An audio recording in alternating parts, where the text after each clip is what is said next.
रामकृष्ण हरी सर्वांना. आम्हाला पालखीला जायचं होतं आणि भक्तिशक्ती ते देऊ पायी जाणार होतो आम्ही.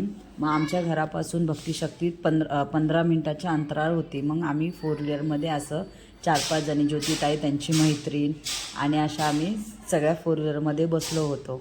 आम्ही आकुडीच्या रस्त्यावरतीच होतो चालत.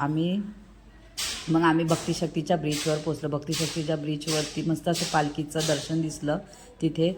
आणि रस्त्यावर एकही गाडी नव्हती. सगळं पोलीस लोकांनी बंद केल्या होत्या तिकडच्या पालखीच्या सोहळ्यामध्ये. आणि पंढरपूरवरनं पालखी आपली भक्तिशक्तीला आली होती. भक्तिशक्तीवरनं आपल्या तुकाराम महाराजाच्या इथं जाणार होती. आता आगमन होणार होती. मग आम्ही गेल्या पहिले पालखीचे दर्शन केले. दर्शन तर एवढी गर्दी होती खूप, म्हणजे अशी धक्काबुक्की. असं वाटत होतं की आत्ताच वारीला चाललो आहे की काय आम्ही. पण यायच्या पण टायमाला एवढी गर्दी, जायच्या पण टायमाला खूपच गर्दी असते तिथे. म्हणून दर्शन आम्ही कसंमसं घेतलं. मग तिथून दर्शन वगैरे घेतलं आम्ही. मग पालखीला जायला गेलो. मग तिथे पोलीस लोक होते. बघा कशी वारी चालली, किती भारी एकदम. माणसं बघा पळत आहेत एकदम वारीच्या दर्शनाला घ्यायला. मग आम्ही त्यांच्यामध्ये सहभागी झालो.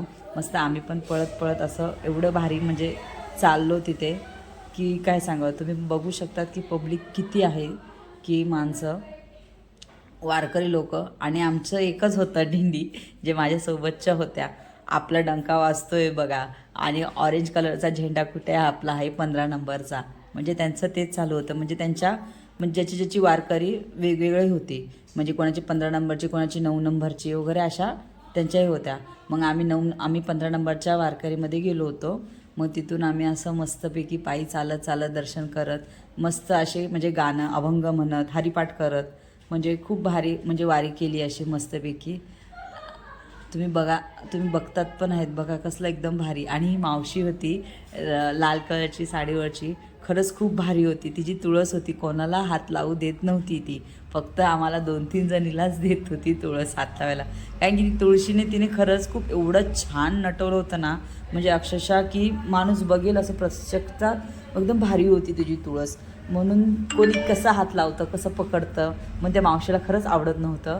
पण तिची खरंच म्हणजे लीला केली तिने. आम्हाला तुळस तरी ती दिली. आणि ही आजी बघा कशी मस्त रमत जमत मस्त वारीच्या पायी चालत कसलं भारी करत जाते. म्हणजे खरंच असं वाटतच नव्हतं की आपलं घर सोडून बघा. एकदम भारी, एकदम असं अप्रतिम ना. म्हणजे खरंच मी फर्स्ट टाईम गेली. माझी ही वारी फर्स्ट टाईम होती. मी कधी पायी चालत गेली नाही, पण पहिल्यांदा मी चालली आहे निगडी ते देहू. पण अक्षरशः खरं एवढं भारी वाटलं. कधी रस्ता गेला तो कळला नाही. म्हणजे 3-4 तास आम्ही चाललो असं ना, की एकदम भारी वाटलं. म्हणजे असं चालत गेलं, मस्त रमत गमत, देवाचे गाणे बोलत, हरिपाठ करत, मस्त असं तुकोबाचे गाणे म्हणत, असे अभंग म्हणत एकदम भारी वाटलं. अक्षरशः म्हणजे एवढं भारी की म्हणजे हसत चेहरा, म्हणजे प्रत्येकाचा चेहरा हसराच. की मग आम्ही देहूच्या जवळ आलो. देहूमध्ये बघा तुम्ही बघू शकतात की बोर्ड देहूचं आपलं आहे. आम्ही तिथं गेलो. मग तिथे आम्ही 5 मिनटंच चाललो. ते पुढे मग शनी मंदिर होतं. तिथे शनी मंदिरासाठी अर्धा तास मुक्काम होता जरासा, की नाश्ता वगैरे करायला वारकरी लोकांना वगैरे तिथे म्हणजे सगळी सोय केली होती, पाण्याची, खाण्याची आणि सगळ्यांची सोय केली होती. तिथं आम्ही थांबलो होतो. मग तिथून थांबून निघालो अर्ध्या तासानंतर मग आम्ही गेलो चालत. अशी एक अप्रतिम फुलांनी सजवलेली अशी रांगोळी काढली होती ना, एकदम भारी.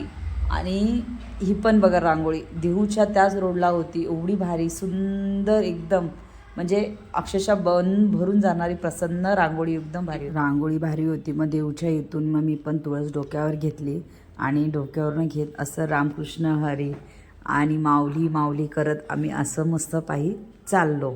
सर्वजण असे माऊली रामकृष्ण हरी असे जप करत वगैरे जात होते. मग देऊ कधी आलं चालत हे कळलंच नाही आम्हाला. पण एवढे भारी मस्तपैकी अशी झाली आमची वारी पूर्ण. आणि कसा वाटला माझा हा ब्लॉग, मी फर्स्ट टाईम बनवला आहे. जर माझा ब्लॉग जर आवडला असेल तर प्लीज माझ्या चॅनलला सबस्क्राईब आणि लाईक करायला विसरू नका. रामकृष्ण हरी सर्वांना.